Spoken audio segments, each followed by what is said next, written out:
It wasn't that long ago that those who claimed that there was a massive paedophile ring involving officials in the highest levels of government were written off as conspiracy theorists and kooks. That is no longer the case, at least in the UK. It turns out that this so-called conspiracy theory was true and is finally being officially investigated. A powerful elite of at least 20 prominent establishment figures formed a VIP paedophile ring that abused children for decades. Senior politicians, military figures, and even people linked to the royal family are among the alleged abusers. Peter McKelvey, the former child protection officer who first raised the alarm about high-profile individuals engaged in child sex abuse, said that their campaign of abuse may have been going on for as long as 65 years, but there has always been the block and the cover-up and the collusion to prevent an investigation. Over the years we've received many allegations of abuse at the highest levels of government. Past Prime Ministers, past senior members of the British Cabinet have been mentioned as abusing children. It doesn't get much worse than that. We're talking about the worst kind of crime committed by the people who are supposed to be running the country. A teenage boy working at Buckingham Palace revealed he was groomed and sexually abused by a VIP paedophile ring there. The lad was also assaulted at the royal family's Scottish retreat Balmoral. In a heartbreaking note, the boy, then just 16, told how he was the victim of exploitation of the highest order. The disturbing account was passed directly to the then Home Secretary Leon Britton, but he ruled it was not practical to investigate. Palace officials have already been linked to the notorious brothel, the Elm Guest House in southwest London. It was first in 2008 that news about deep roots of paedophilia inside Buckingham Palace emerged. Former Buckingham Palace butler was unmasked as a sexual predator who ran a paedophile ring while serving the royal family. Bachelor Paul Kidd, 55, was leading a secret double life as a serial child abuser who molested a string of boys over a 30-year period. Well, it seems that in Great Britain, protecting paedophile politicians is now turning to a matter of national security. Those with the sickest minds and who wish to act upon their destructive fantasies understand that they can most easily get away with their deeds if they are protected by an aura of power and ostensible respectability. Government will establish an independent inquiry panel of experts in the law and child protection to consider whether public bodies and other non-state institutions have taken seriously their duty of care to protect children from sexual abuse. Just a reminder, the royal family is granted absolute protection from public scrutiny in a controversial legal reform designed to draw a veil of secrecy over the affairs of the Queen, Prince Charles and Prince William. With the elite paedophile ring now being exposed in the UK, all roads are leading to the British royal family. Some claim this law was passed to keep this connection hidden, but as we now know, Prince Charles's favourite was Jimmy Savile, who is the biggest paedophile and necrophiliac in modern British history. Jimmy Savile, a predatory sex offender. His first recorded assault, 1955. The last, 2009. Today's police report is the clearest picture yet of Savile's crimes. It's clear that their testimony, when taken together, presents a compelling case of a predatory sex offender across the whole of the UK. It could be said he groomed a nation. He was hiding in plain sight, and yet none of us were able to do anything about it. If you think it's right to make love before you get married, put your hands in the air. I see. Well, look, a few hands creeping up there. Indeed, in the 70s, Savile was the obvious choice to host a TV debate on teenagers and sex. On his days off, he was visiting places such as this, Duncroft, an approved school for girls. The numbers are bewildering. 450 people have come forward. 328 were children at the time. 214 crimes have been reported, 34 rapes. The youngest victim was 8. And on it goes. Hundreds must have known something. But when women from Duncroft went to the police in 2007, no prosecution was brought. Today, the Crown Prosecution Service apologised. But what did change things was when those women from Duncroft spoke on a TV documentary. What they triggered was an avalanche. Hundreds upon hundreds have come forward with their stories about the dark side of Jimmy Savile. This isn't justice, but at least they have been heard. 14 offences were in schools, some of them chosen from letters to Jim'll Fix It. You can't prosecute a dead man, but this is perhaps the closest we'll ever get to the truth. I'll tell you something. A fella could get used to all this, as it happens, he really could get used to it. So, ladies and gentlemen, all we can say is good night from all of us here on Top of the Pops, and it's #1 time, and of course, if you believe me now, it's from the one and only Chicago. And thank you very much indeed. In the UK, Scotland Yard is finally launching an inquiry into the 30-plus year cover-up of child sex abuse rings perpetrated by judges, politicians, intelligence officers, and staff at the royal palaces. It would later be revealed that Prime Minister Margaret Thatcher's protege, Leon Britton, was at the center of the cover-up and was under investigation for raping a woman and sexually abusing boys up until his death this year. And I mean, I remember I was raising in Parliament against Mrs Thatcher the Kincora Boys' Home, where boys were being abused, and MI5 was filming it because they were hoping to be able to blackmail senior politicians in Northern Ireland. They were hoping to catch one of Ian Paisley's MPs, and they never did, and give themselves some leverage. So the truth is, there's been an awful lot of covering up of paedophiles and paedophile rings for decades and decades.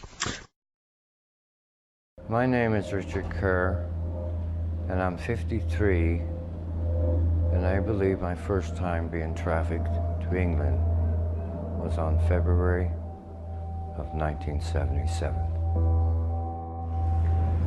Richard Kerr has suffered for over 30 years in silence, blocking out the horrors of his past at the hands of what he describes as very powerful people.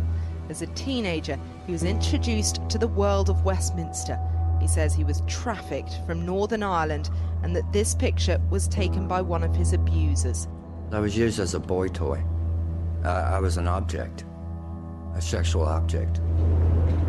Rumours of an alleged paedophile ring in the top echelons of society have been circulating for years. But for the first time, Richard's account of what happened to him as a boy links 3 locations. Dolphin Square, a luxury complex popular with MPs and civil servants. Kincora Boys' Home in Belfast, where boys were systematically abused. And Elm Guesthouse, a former gay brothel where young children are also said to have been molested. We brought Richard back to England from America, along with his counsellor, to revisit his past. His memories were vivid and distressing. I'm sorry.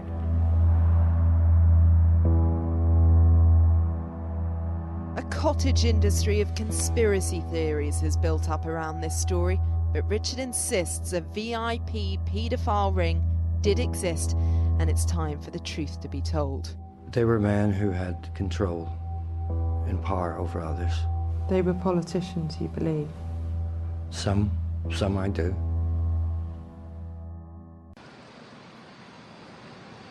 For years, children's rights campaigners have been drawing attention to the existence of paedophile rings among Britain's political elite. Previously dismissed as a conspiracy theory by the establishment, MPs in Parliament are now raising the issue and demanding answers about allegations of paedophiles operating in Westminster during the 1980s. Labour MP Simon Danjuk has called on Leon Britton to make public what he knew about a dossier of allegations about paedophiles which was presented to him when he was Home Secretary between 1983 and 1985. Many of the accusations centred around the behaviour of former Liberal MP Cyril Smith, who died in 2010. Cyril Smith was a celebrated figure who wooed the voters. He was Rochdale's Liberal MP during the 70s and 80s. His popularity made him one of the country's most high-profile politicians. Smith's name resurfaced last year during the Savile scandal, which led to a re-examination of the way sex abuse cases are handled and their victims dealt with. The Crown Prosecution Service admitted the MP should have been charged in his lifetime. Let me give you the facts. Dershowitz, the same freak who once expressed his opinion that children were fair game for Israeli missiles, well, he apparently sides up with others who believe that children are also fair game for sexual exploitation. Listen to these facts, Tom. Dershowitz was the lawyer who negotiated a closed-room, secret deal for child predator Jeffrey Epstein, who had reams of evidence stacked up against him, sharing child sex ring slavery in participation. I mean, that's what this is about. If I may interrupt, this is one of the things that has made this so big is that one of these women, one of these victims, has come forward in other court papers and in another lawsuit and named Prince Andrew as one of the people that she was pimped out to when she was 16 years old. Or 17. That's exactly right. That's exactly right. Well, it's even more involved than that. In absolute secret, Tom, this is absolute secret, unheard of in this kind of situation. Dershowitz negotiated a deal that forgave multi-billionaire Jeff Epstein for procuring sex with about 40 children, some of them as old as 12 years old. They were children. Some were trafficked, Tom, from other countries. The deal that was made allowed Epstein to serve 13 months in a special private wing of Palm Beach jail, where he was allowed to leave every day for up to 16 hours. Basically, he only slept there. Now, the same thing would have carried the possibility of life imprisonment for anybody else. So Dershowitz and England's Prince Andrew, as you pointed out, were also accused of participating in sex with the children at Epstein's home. Because of that, and by the way, they've both, of course, denied it, but because of that plea that Dershowitz worked out, what's happened now is there's more suspicion on what's going on here, because the plea specified that any other co-conspirator who might down the road be discovered as being part of this would have total criminal immunity for any involvement. Now, why is that important for Dershowitz? Well, Epstein's private pilot, Larry Vysotsky, I think is his name, he came forward and he said that he had flown Bill Clinton and he had flown Israeli Prime Minister Ehud Barak around on the same jets at the same time that some of these same underage girls were on Epstein's jet. So a friend of mine, Barack and Bill Clinton with yes. Why Now, are the Republicans not jumping all over this one? Exactly. Well, let me tell you, it's so interesting because the guys bringing this lawsuit are very, very credible lawyers. They're friends of mine, have been for a long time down in South Florida. They are a powerhouse. They're demanding that the case be reopened because of this disgusting plea deal that was violated, and it violated there's something called the Crime Victims' Rights Act, Tom. And what it means is when a plea deal is made with somebody like a child predator, like Epstein, that the victims have to be informed what the deal is. And the victims would never say, yeah, let's just put him in a county jail for 13 months where all he does is sleeps there. But mainstream press has given all the players here this fascinating pass. There's underreporting, under-investigation that's allowed at least one child sex predator, Epstein, to create their own special justice standard that ignores the fact that anybody besides a billionaire would be in prison for life to run a children's sex trafficking ring. Smiles up. Thumbs up. Nick, 4 years ago, I asked you, what were you going to do about institutional paedophile operating in this country now? Your reply to me, Nick, was, I don't know what you mean by institutional paedophile rings. Do you understand what I was talking about 4 years ago now, Nick? And stay in my eyes. Talking about taxes, thanks very much. Oh, thank you. Gotcha. What about Leon Britton? When are we going to get him out? I can tell you that the #1 problem in Hollywood was and is and always will be pedophilia. That's the biggest problem for children in this industry. The casting couch even applies to children. Oh, yeah. Not in the same way. It's all done under the radar. Nobody talks about pedophilia. It's the big secret. And it's widespread? Oh, yeah. I was surrounded by them. when I was 14 years old, surrounded, literally, didn't even know it. It wasn't until I was old enough to realize what they were and what they wanted and what they were about and the types of people that were surrounding me till I went, oh my God, they were everywhere like vultures.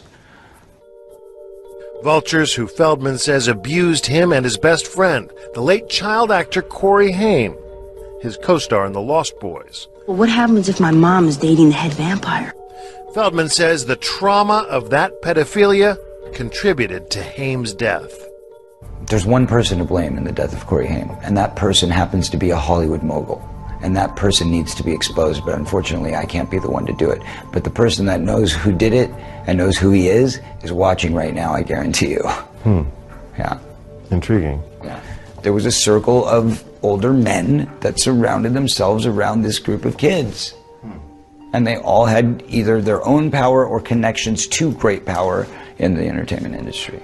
4 powerful Hollywood moguls were accused of committing the sexual abuse of teenage boys in 1999. They include X-Men director Bryan Singer, former president of BBC Worldwide America and former head of programming for Fox, NBC, and the WB, Garth Ancier, Gary Goddard, the head of a Los Angeles design group, and former president of Disney TV, David Newman. Mr. Newman previously worked with the ringleader of the perversion, Mark Collins Rector. Mr. Rector is a registered sex offender that pled guilty in 2004 to luring minors across state lines for sexual acts. The accuser is Michael Egan, now 31 years old. He claims that when he was a teenager, he was given money and threatened to keep quiet about the events that took place in Hawaii and Los Angeles, or he would be eliminated, along with his family. However, Mr. Egan claims to have reported it to the police and subsequently the FBI in the year 2000, but no action was taken. Mr. Egan's lawyer, Jeff Herman, has until April 24th, 2014,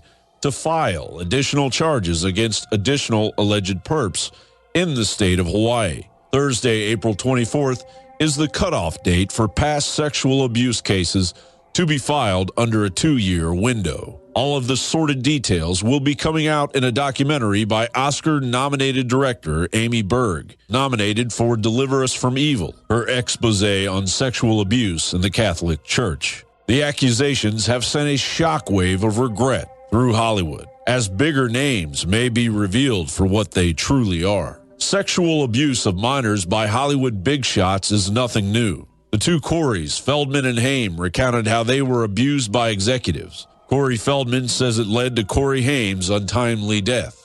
Well-known actor Jeffrey Jones was arrested for possession of child pornography and accused of soliciting a 14-year-old boy to pose for pornographic photographs. Oscar-winning director Roman Polanski was hunted for years for the rape of a 13-year-old girl, eventually ending up doing time in a Swiss prison. The perversion in the British entertainment industry is just as flagrant. BBC presenter Stuart Hall was jailed in 2013 for 14 counts of indecent assault against girls as young as 9. BBC radio personality Freddie Zapp was accused of sexual assault of a female, and of course we all know of Jimmy Savile's unrelenting abuse of minors that spiraled out of control for years while authorities looked the other way. There are 1 million children exploited every year in the global sex trade, a $32 billion industry that has ties to the highest levels of government. The time has come to reclaim our dignity from the sick, elitist cancer that is rotting the very core of humanity.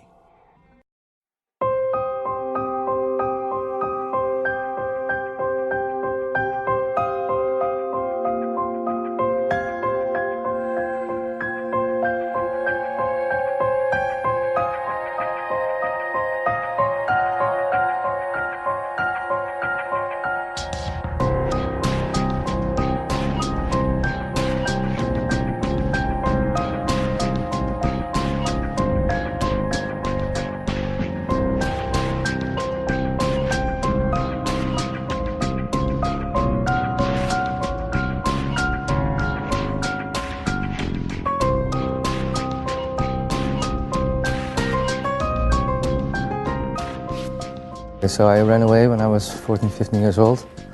And I came in Amsterdam at the central station, and I was picked up by a man who gave me food and a house to stay. And I went with him because I didn't have another place to go. I was so naive, I believed I could find a job, I could find work, people to help me. They pick up boys who are coming from abroad to the big cities. They pick them up at the stations. There are guys who are very clever, who see he's coming, he has nothing to do. They speak to him and they say, you're looking for a place to sleep?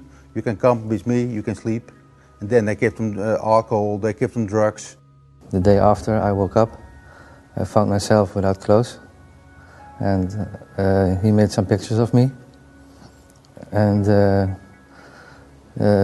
I said, what are you going to do with the pictures? Yeah, I will send them to your parents if you don't want to work for us. And I said, what kind of work? He told me about these brothels where young boys work. And I said, I don't want to do it. And then they forced me into this business. They cannot go back home. It's impossible. Dus they have to stay at that place, by these guys. I couldn't leave. A simple reason, they blackmailed me with these photos, with this kinder porn, this child pornography, what I was used for. I was naive, I was scared. It can go on because it's very good organized. And there's always people who are running away from home and going to the big city. It's all around going on. In these brothels there worked young boys from 14 until 18. I worked with 7, 8 boys my age for 15 years. They were also involved in a network, that's for sure. An international network of pedophiles, smuggling boys in from Poland, Germany, Czech Republic, Austria, UK, to work in these brothels in the Netherlands, and especially Amsterdam. The customers of those youth brothels are not the normal people you think about walking in the night and entering those brothels, but among them were high-level politicians, members of the prosecution office, and high politicians. So people with high status in Dutch society.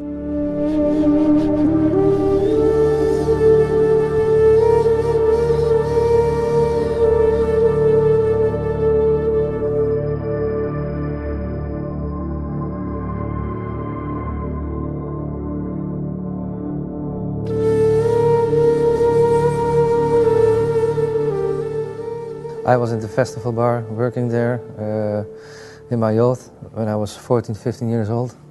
And I met people there who are pedophiles. I had contact with Professor van Roon when I was 15 years old. He was a professor at the University of Amsterdam, and he was actually the center of this whole Rolodex investigation because he had all the numbers of high-level politicians, lawyers, juridical officials, and so on. And he was actually the go-between, the mediator between the brothel and the high-level customers.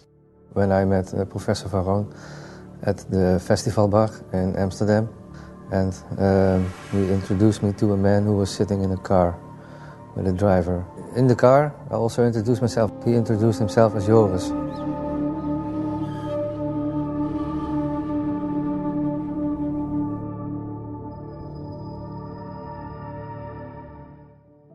Demming never came out of the car. He always stayed in the car because he don't want to be seen in those places. He was a very high level person, and that was the reason he didn't want to go into these bars where all these young boys worked and where all these pedophiles came together. The second time I was with Demming, it was also in his car, and then he wanted to drive to The Hague, to this house, to have anal sex with me.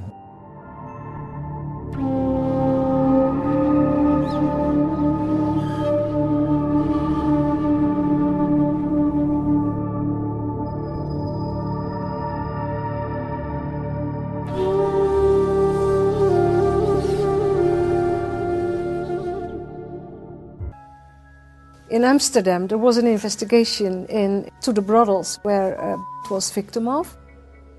And it stopped at the moment that they reached at the suspect, Mr. Demming. I was contacted by 2 detectives of the Dutch government who were busy with an investigation for pedophiles in Holland. They heard about me and they found out that I knew a lot about the child prostitution and child pornography here in Amsterdam and around Amsterdam. Professor Van Roon was a kind of broker. He had a Rolodex with several names in it. And also in these names there were high-level people from the Netherlands. Also a close friend of him was Joris Demming. Van Roon supplied young boys to Demming and other people in the network of the Rolodex investigation.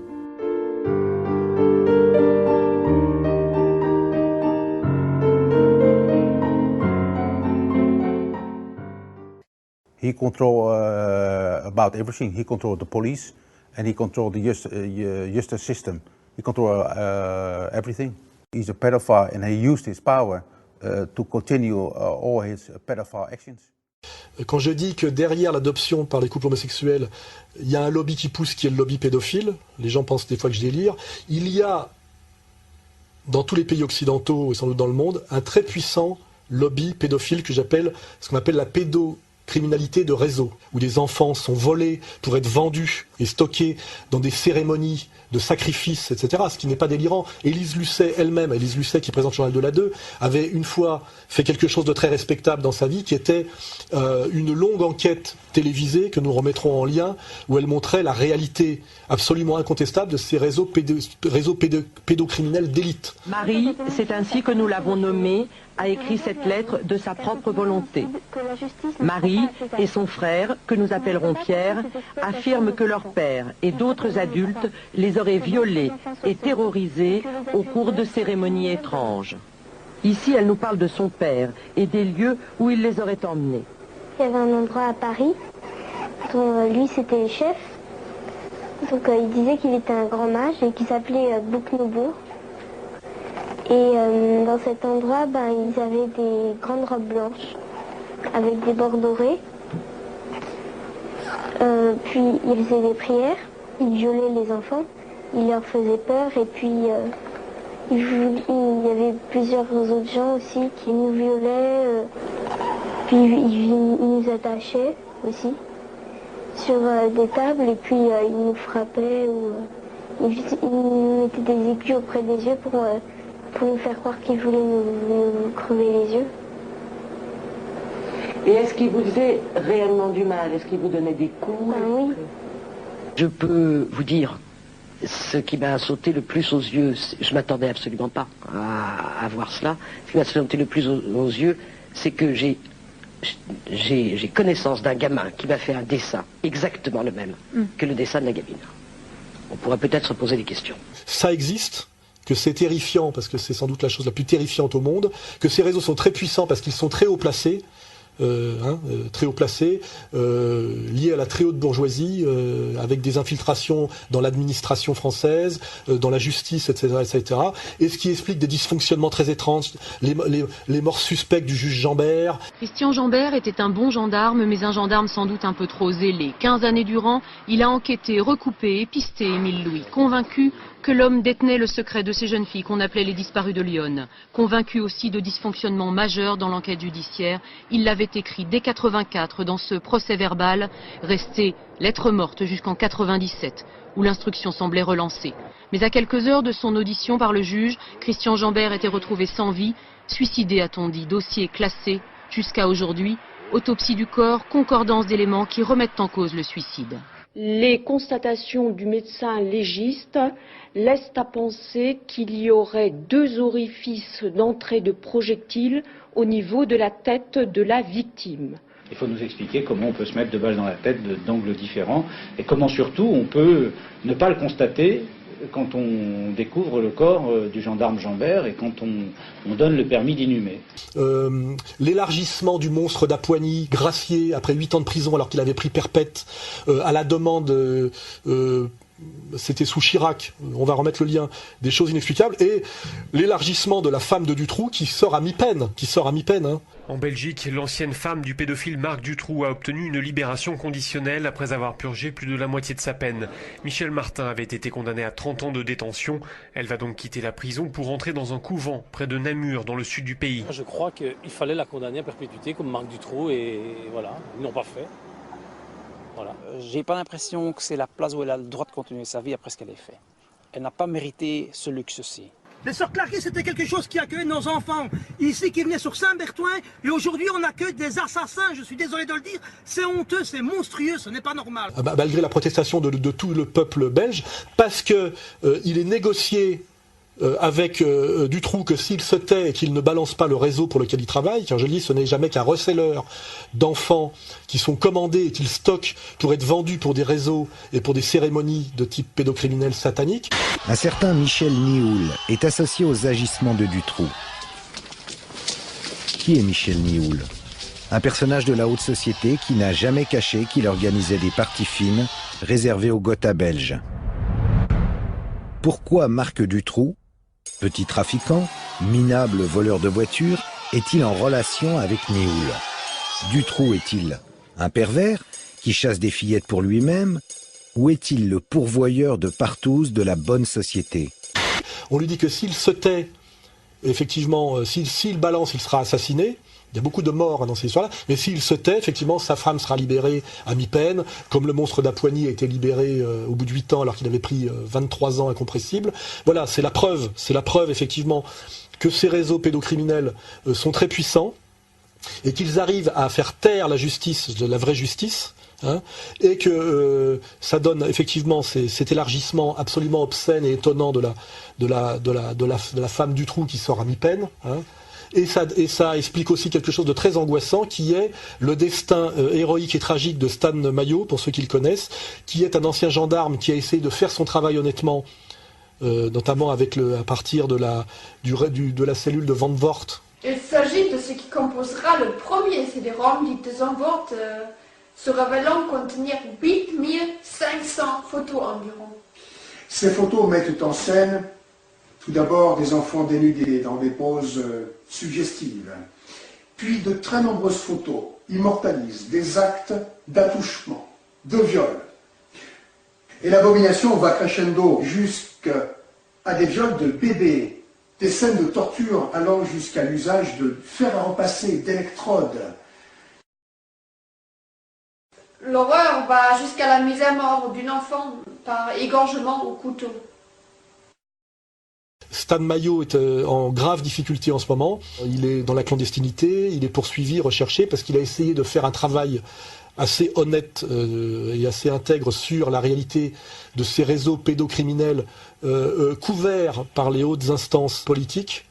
Et que donc je m'inquiète publiquement effectivement du sort de Stan Maillot qui semblerait avoir disparu récemment. Je ne sais pas trop ce qu'il en est, mais nous remettrons le lien avec une excellente vidéo qu'il a fait avec sa conjointe qui met à plat tout son travail sur la réalité des réseaux pédocriminels d'élite là, pour que les gens comprennent bien que ce n'est pas de la gnognotte et que quand j'articule l'adoption homosexuelle et les réseaux pédocriminels, je ne dis pas n'importe quoi. Et d'ailleurs, pour voir que tout ça n'est pas délirant, on pourra remettre l'extrait où on voit à un moment donné chez Tadei, le cyclope des Carpates, la maître Thierry Lévy, s'offusquer aujourd'hui qu'on ne puisse plus violer des gosses et qu'il y ait un espèce de sursaut moral sur la pédophilie. Le sexe avec les enfants, je vous en prie. Ce sujet-là est un sujet qu'on ne peut plus aborder aujourd'hui. Il y a une espèce de chape de plomb qui tombe, comme ça, qui tombe de boucles blondes, n'est-ce pas, sur l'ensemble de la société, qui vient interdire tous les comportements un peu différents, un peu anormaux, mais bien sûr. Lui, visiblement, ça n'a pas l'air de le gêner. On voit bien que dans sa vision, à mon avis, qui a à voir avec une certaine idéologie religieuse, il suffit d'aller au texte, il est normal que certaines élites aient tous les droits, et notamment le droit au sadisme, au sens sadien du terme, c'est-à-dire d'aimer, c'est-à-dire de violer des enfants en bas âge, que ça fait partie d'un certain privilège de caste et de classe. Et lui-même s'offusque finalement que le peuple, avec son espèce d'idéologie bonasse, ose s'énerver contre les privilèges d'élite. Chaque fois, on revient à la pédophilie. La pédophilie est un sujet qui est maintenant totalement interdit. C'est politiquement correct. Vous ne pouvez plus dire un mot sur ce sujet. Pourquoi pas? Sans être diabolisé, Il faut en parler. Moi, je pense qu'il faut en parler, au contraire. Ah bon? Oui, je pense. Et comment en parler alors? Sans dire que c'est... En disant quoi? En disant que tous ceux qui sont attirés par les enfants sont des criminels, qu'il faut mettre en prison ad vitam aeternam? Bah oui, c'est ça ce qu'il faut dire? Non. Et on voit bien que certaines élites, on ne parlera pas d'élite communautaire, bien qu'on pourrait aussi parler à un moment donné d'un certain monsieur Gutmann, je crois, qui était à la fois membre de l'UMP et membre du CRIF, et qui n'a pris que 2 mois de prison alors qu'il s'est fait choper à cause d'une émission de télévision en train d'essayer de rencarder pour la sodomiser, la violer, la baiser, une petite fille de 12 ans. À midi pile, un homme s'approche du lieu. C'est bien lui. Il semble chercher du regard la jeune enfant avec qui il pense avoir rendez-vous. Vous êtes là pour rencontrer Jessica? Oui. Pourquoi faire? On va discuter, on va se faire connaissance. Là, vous lui dites ce jour-là à 18h43, très bien, j'ai envie de te caresser. Oui, il faut bien dire des choses. Vous auriez pu dire autre chose que ça? Non. Vous lui avez dit, tu écarteras bien tes cuisses pour que je fasse des photos de ta chatte. Allez, Ça, c'était le but de la rencontre aujourd'hui, peut-être? Non. Et pourquoi vous êtes venu alors? Parce que là, je suis venu parce que ça me semblait crédible. Mais vous savez que c'est parfaitement interdit par la loi? Oh, bon, oui. S'il faut qu'on s'arrête à la loi, on est bien... Hein. Il a pris que 2 mois avec sursis, vous voyez. Donc il est vraiment admis que dans un certain niveau d'élite, la pédocriminalité est un privilège de caste qui n'est pas question que le peuple remette en cause. Et aujourd'hui, le pouvoir socialiste, finalement, se met au service, non pas du peuple français en défendant les acquis sociaux, l'État-providence et l'emploi, mais au service des pires réseaux, comment dirais-je, qui incarnent, je dirais, l'oligarchie satanique dans ce qu'elle a de pire, qui est la pédocriminalité. Voilà. Et on verra avec les liens que je vais mettre et la post-production que Alain Soral n'est pas du tout délirant. Hein. Les images sont abominables. Parler du viol d'un bébé, ça paraît, c'est inconcevable. D'un seul coup, on le voit. C'est-à-dire qu'on est obligé de se dire ça existe.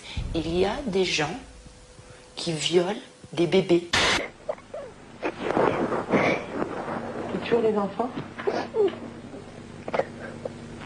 Comment tu le sais, ça? Parce que j'aime plus.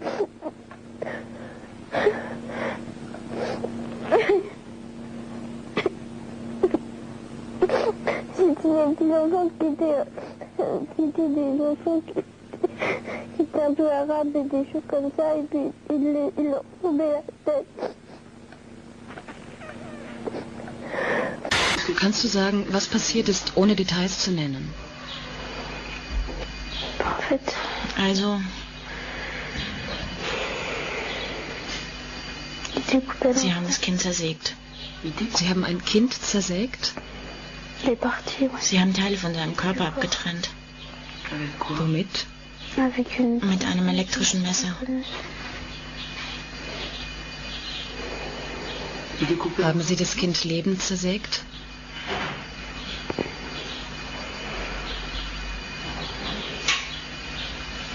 Und dann haben Sie es getötet? Nein, Sie haben es leiden lassen.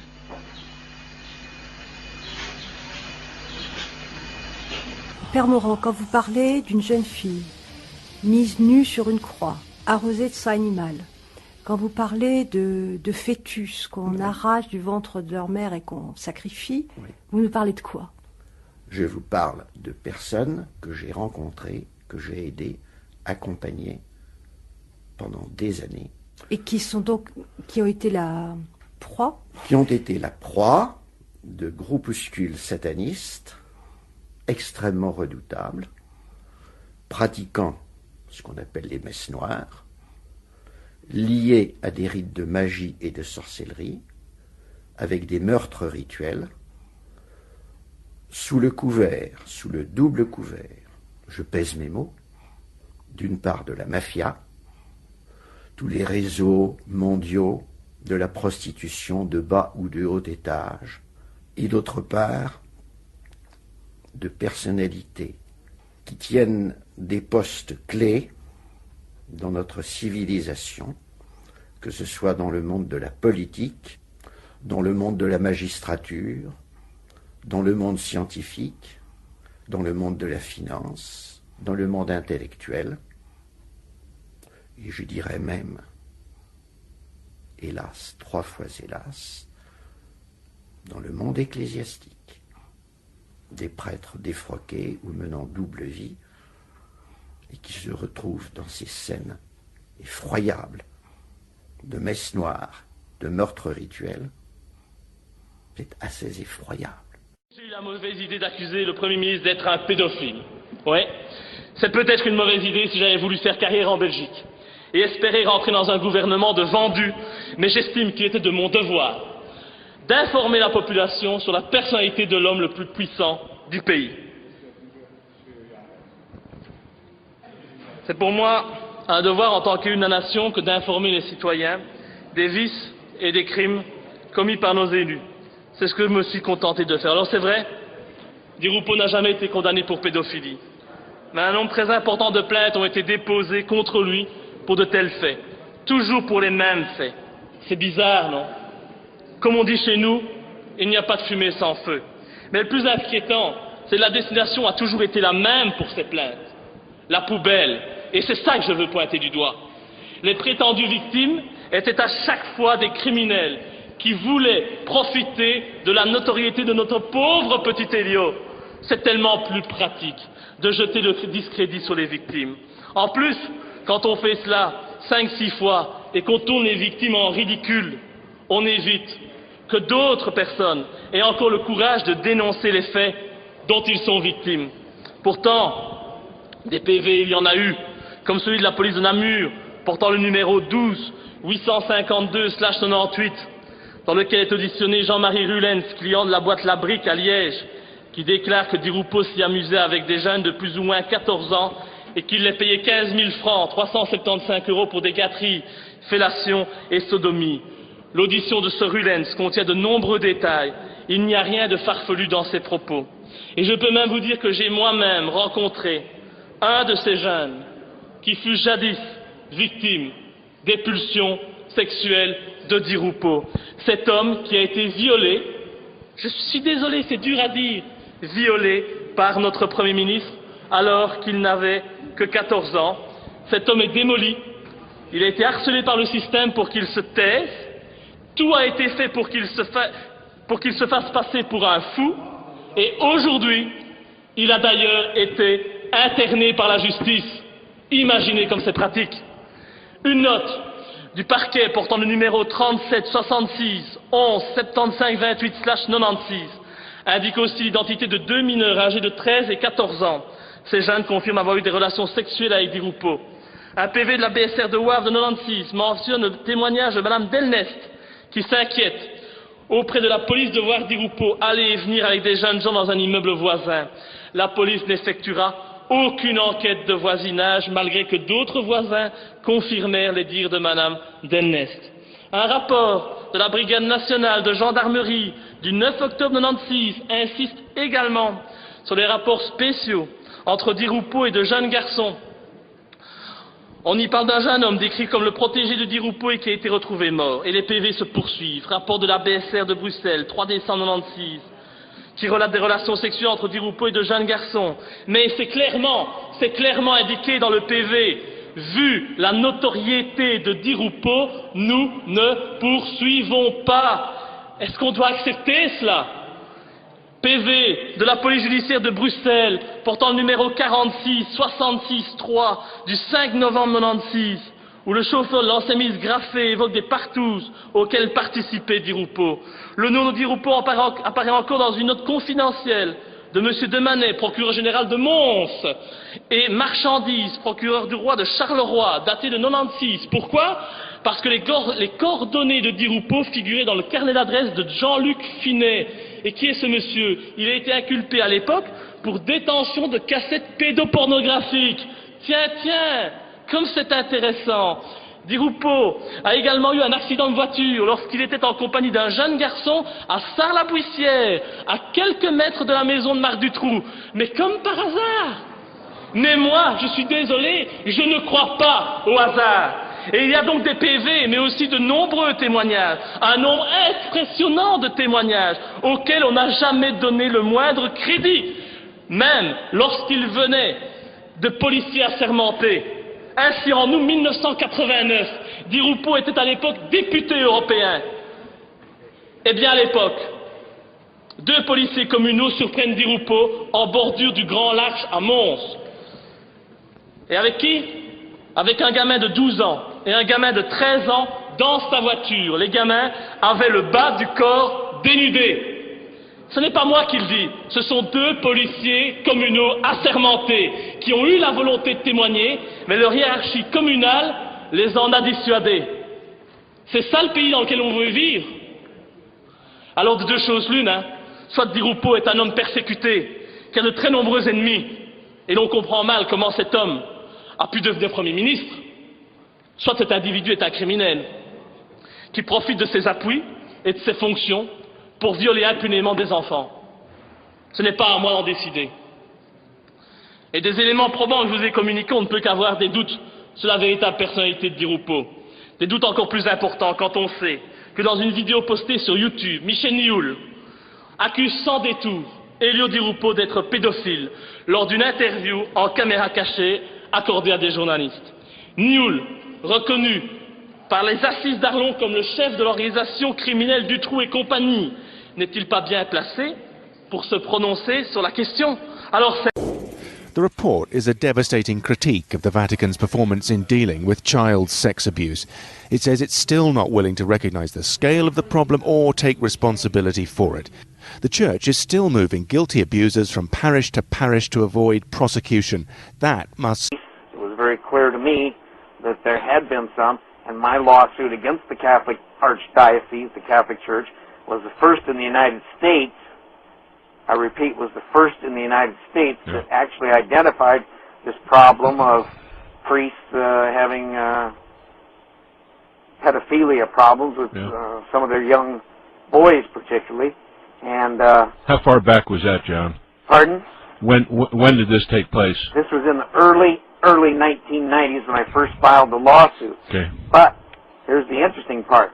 The judge immediately, almost, dismissed the Catholic Archdiocese and the Catholic Church out of the lawsuit with the admonition to me, even though they were the number one named defendant in the suit, that this is the most outrageous lawsuit he'd ever heard or seen, daring to accuse these people and blah, blah, blah.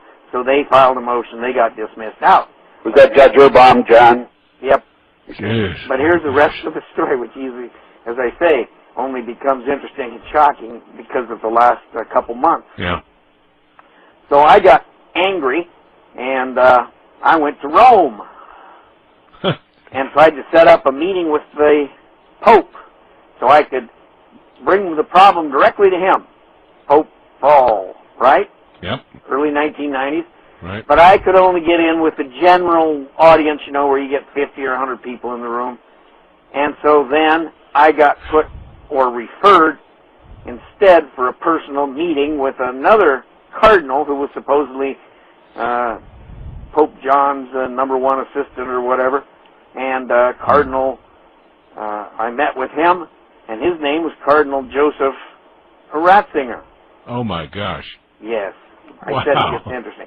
So anyway, and I told about this at the time on when I thought I had it in the book, but I only have part of it there. But anyway, so I meet with Cardinal Ratzinger, and to my surprise and shock, he didn't try to defend or deny. He said, yes, we know all about this problem.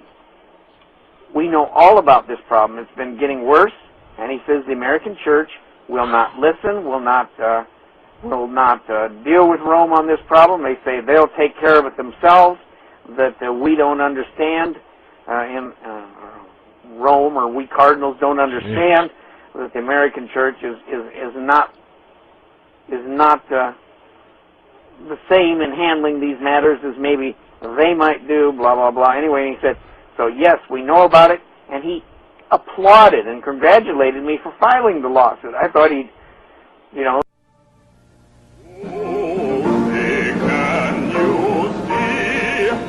Once one of America's top Republicans, Lawrence King is serving a 15-year prison sentence for a multi-million-dollar fraud. But financial crime is only half the story. This is the true story of Lawrence King. It is the story of a cancer at the heart of America and of its continuing cover-up at the highest level.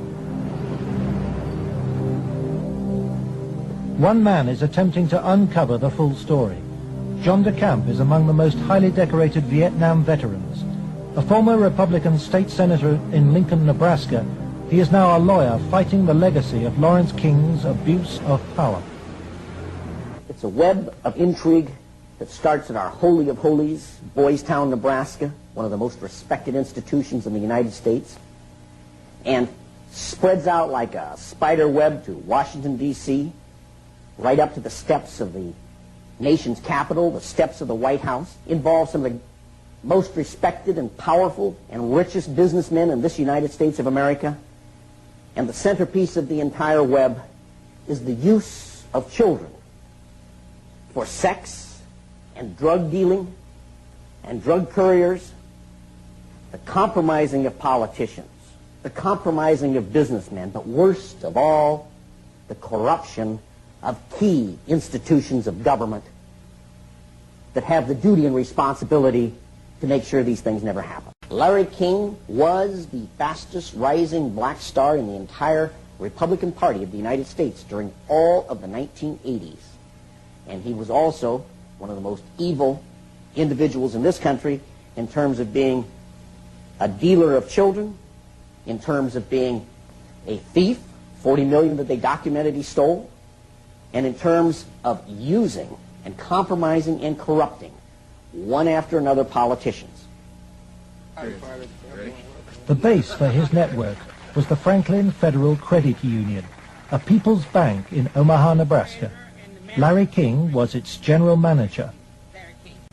But King used Boys Town not just as a source of young boys for his business, he prostituted them at sex and drug orgies. Paul Benassi was a victim of King's abuse. He was also sent by King to lure Boys Town youngsters off campus. We used to just drive around and go up to what a home with them. We used to do some of the scavenger hunts with picking up some of the kids. You know, just kind of win their confidence, become friends with them for a while. Start inviting them to the parties. The kids were 10 years old or older. In 1986, King's plundering of Boys Town was reported by staff to its chief executive, Father Val Peter. Subsequent testimony proves that he carried out his own investigation, but that King's victims refused to talk to him. And so Larry King remained free to feed his pedophilic parties with child victims. But in 1988, a routine review brought King's involvement with Boys Town youth to the attention of Nebraska's State Foster Care Review Board. Those perpetrators, named by the children, were some of the richest and most influential citizens in positions of power in the state. Men prominent in industry, politics, the media, even the police. We can only name the ringleaders. Besides Larry King, they were department store millionaire Alan Baer and the celebrity columnist of Omaha's only newspaper, the World Herald, Peter Citron. With the judicial system apparently paralyzed, Larry King spent Franklin's money on courting political influence. But King's extravagance attracted the attention of the Internal Revenue Service.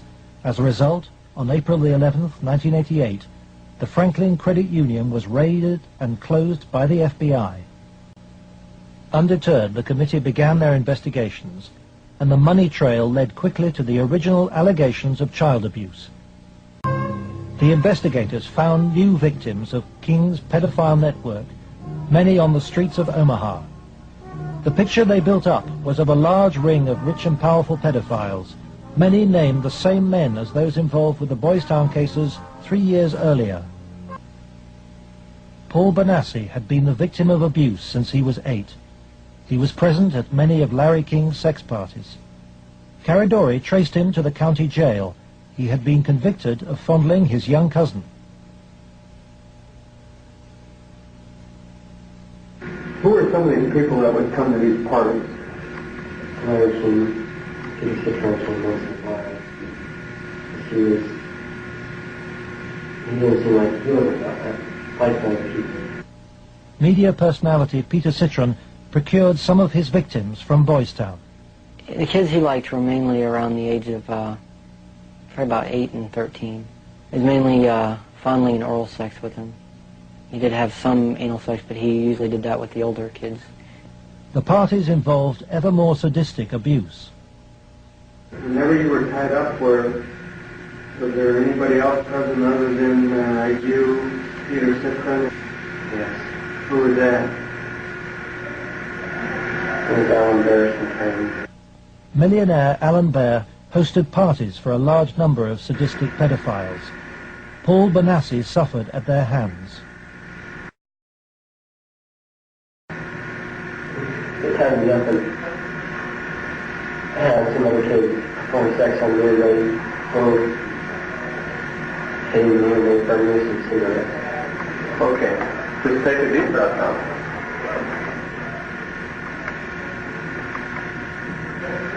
And cross control on it.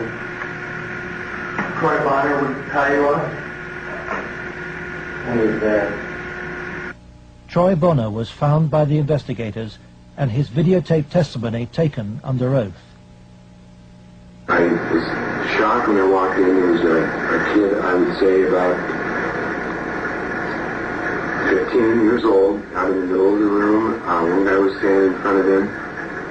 He was bent over, and the other guy was like reaching under him, playing with his nipples, while a guy whom Jeff told me was a police officer shoving beads up his rectum. The police officer was shoving beads up his rectum? Yes. Bonner named Alan Bear as the man who introduced him to the sex parties. Alan Bear was a sick fuck. Didn't care, wanted sex, nasty, I don't even know if you can call it sex. Everything, I mean, from just, touching to fruit, squash, huge squash, that big around, to you, into your ass, heat things, hot things, poked at you and stuck in you. But the center of the child sex ring was Larry King. Larry King was the same kind of sick fuck Alan Bear was, except Larry King was more violent, more sure of himself. I got those scars on my arm one night at a party where Larry King, wanted to,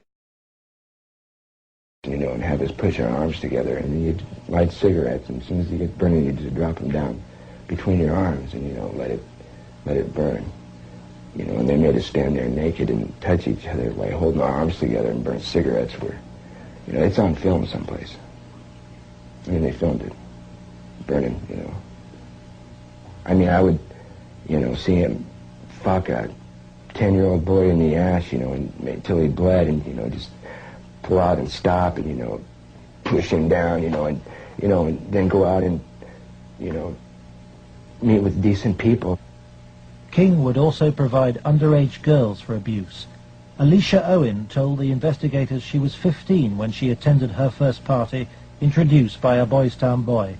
Caridori discovered her in jail where she was serving a sentence for passing bad checks. I met some guys there that were from Boys Town, and it was at that party that I met Larry King. At the time that I met Larry King, I did not know that he was Larry King. I had met him. It was the first time I'd ever met him. Larry King and Alan Bear frequently hosted the child sex parties in penthouse apartments at the Twin Towers luxury block in Omaha. A lot of it was me handcuffed with my hands behind my head and my feet tied, and doing different things. What do you mean? Sometimes there'd be a guy straddling over my face. Okay. Most of the time, Larry King took pictures quite a bit during that time. I know it's difficult. I don't know. Okay. And I think I could have said no. Okay. Say no. Okay.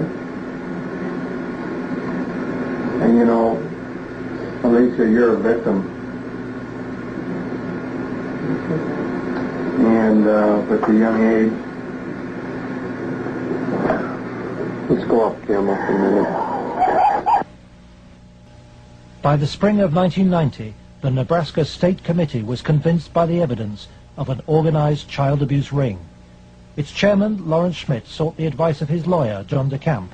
On his advice, Schmidt turned over all the sworn evidence to the FBI. But immediately, the videotape testimony was leaked to a hostile local media. The media immediately started discrediting the witnesses. They were,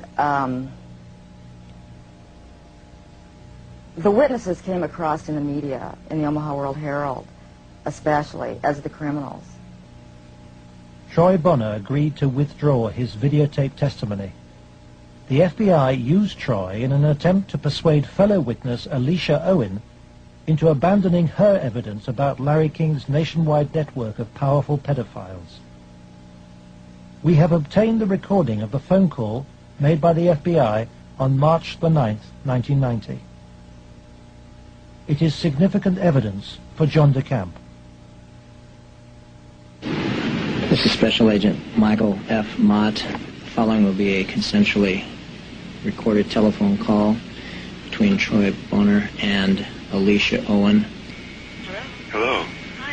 Hey, what's going on? I'd like to ask you that. No, talk to me. No, you talk to me. I don't understand why you're lying. Why are you lying? What are you talking about? That's what I'm asking you. You're calling me why I'm lying? Yeah. You can talk to this whole thing, Alicia. You're full of shit. Either tell me what's going on. You're full of shit. Hey, look. Who do you have listening on this line? I have nobody listening to me. I'm listening to you, and I'm hoping you give me some fucking answers. I'll be honest with you. I don't know what kind of game you're playing. I'm not trying to play a game. I'm not going to go to jail for you. And that's what's going to happen. Why would you go to jail? Jail for telling the truth? No, jail for lying. What have you lied about? I haven't lied. Okay, then, but why are... Listen, shut up. Listen to me. You're not out here being talked to them every day. The pressure's kind of hard. You literally have to have bricks for brains to take on the FBI in this country. And that's exactly what you'd have to do this properly. They now, in my opinion, in my investigation, are the architects of the cover-up. On July the 23rd, 1990, the grand jury issued a bizarre and contradictory report. It indicted Larry King for fraud and embezzlement and ruled that he had paid young men for sex, but dismissed allegations about his sex ring. It indicted Alan Baer for the serious offense of pandering for sex, but rejected evidence linking him to King or to Citron, whom it noted had been convicted of separate child molestation charges. It accepted that Troy, Alicia, and Paul Benassi had been abused, but not by the people they identified. And for refusing to withdraw her evidence, it charged Alicia Owen with perjury.